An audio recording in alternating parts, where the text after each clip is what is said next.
Richard Prosser. Chair, I'm pleased to rise on behalf of New Zealand First to take a call on this Committee of the Whole House as we debate the Animal Welfare Amendment Bill.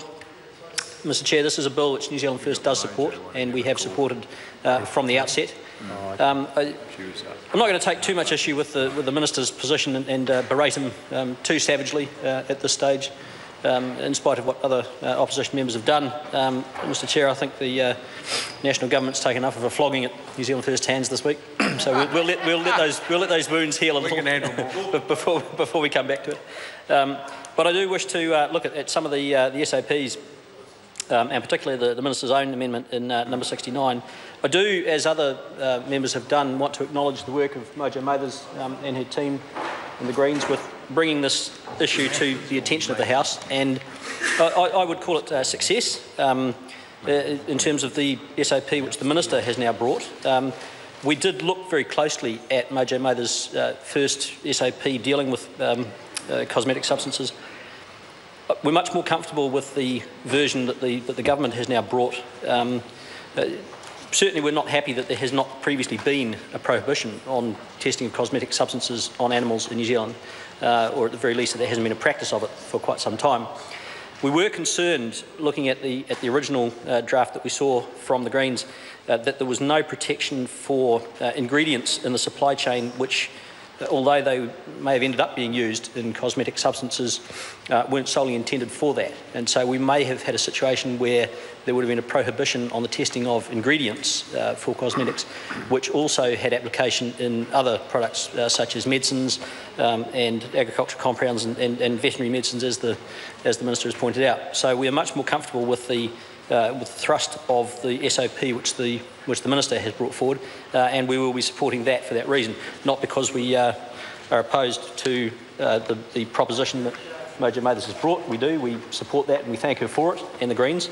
We just feel that the version which the Minister and his advisors have created is going to be far more practical in terms of its utility. When we turn to number 48, in the name of Trevor Mallard, we do support that.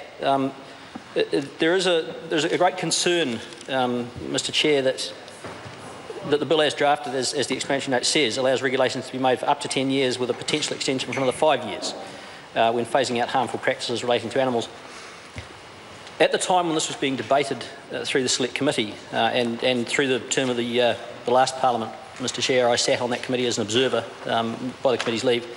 It was noted both by industry and by ministry advisors that for certain things, such as sow crates, there was no technical alternative on the horizon to the crates as they were being used.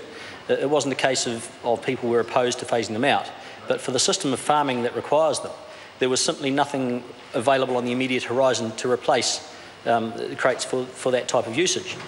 So we certainly take note of that. However, we do agree with Mr Mallard that 7 years has to be a sufficient long period of time for the industry and for technology to catch up with where that requirement is at. We could, of course, as I've mentioned earlier in the debate, move to an entirely free-range farming system which does not require the use of crates.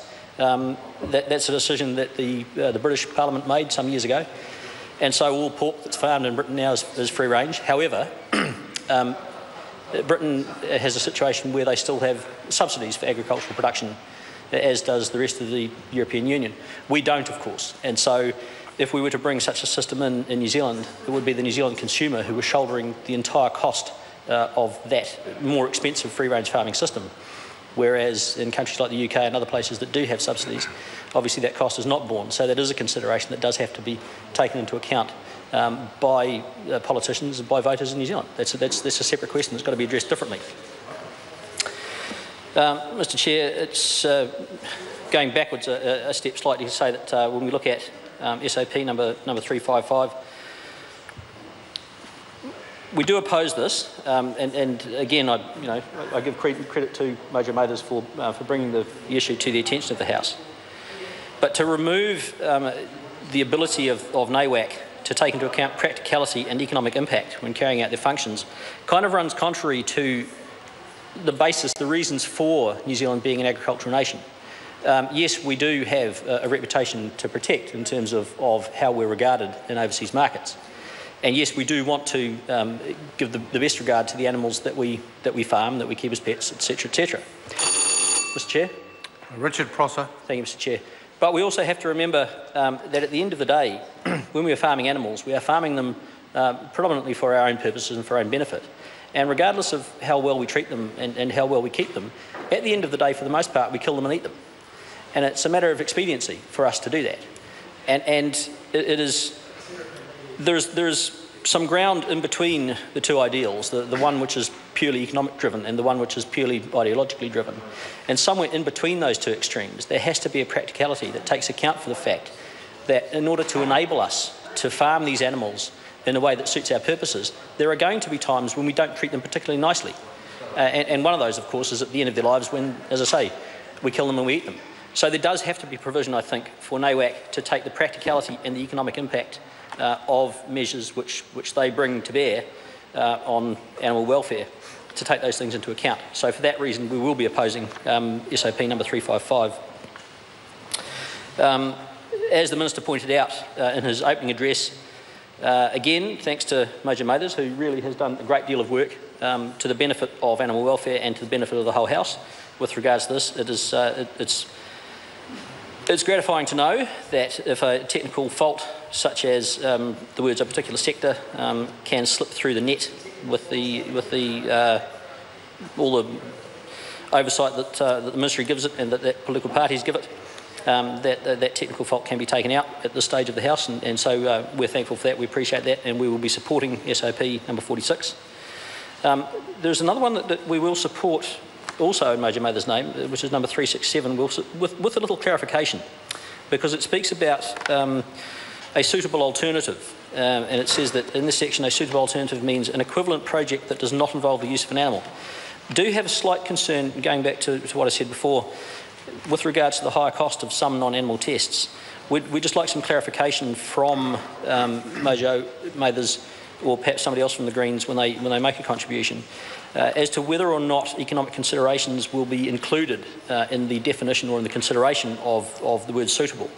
Because it's well and good saying that there may be alternative methods for determining, say, toxicity, and there are technological advances that are happening right now and other ones which are on the horizon, which will mean that certain tests that now require the use of a live animal can be done with dead animal tissue or even cultured animal tissue. But we do also have to look at the practical considerations that those tests, certainly in the early years until the advance of technology reaches a certain point, may be prohibitively expensive. And so that, if we can get some clarification on that, we'll be much happier about supporting that. And finally, getting down to the SOP number 47, with regards to the deprivation of life of non-human hominids, we will be opposing this. And the primary reason for that is not because we don't believe that our great ape brethren don't deserve the same regard. Simply that we believe that in these sorts of circumstances, if an animal such as a great ape is going to be deprived of life under these circumstances, it should be a vet that makes that decision rather than a bureaucrat. And so we don't want to leave that decision solely to a Director General who, for all their qualification and professionalism, may well be subject to any other kind of political pressure. So we'd rather leave that down to the vets, and that's why we'll be opposing number 47. But all those things said, Mr. Chair, we do still support the passage of the Animal Welfare Amendment Bill, and I will speak more about this in the third reading. Thank you very much. I call Mojo Mathers.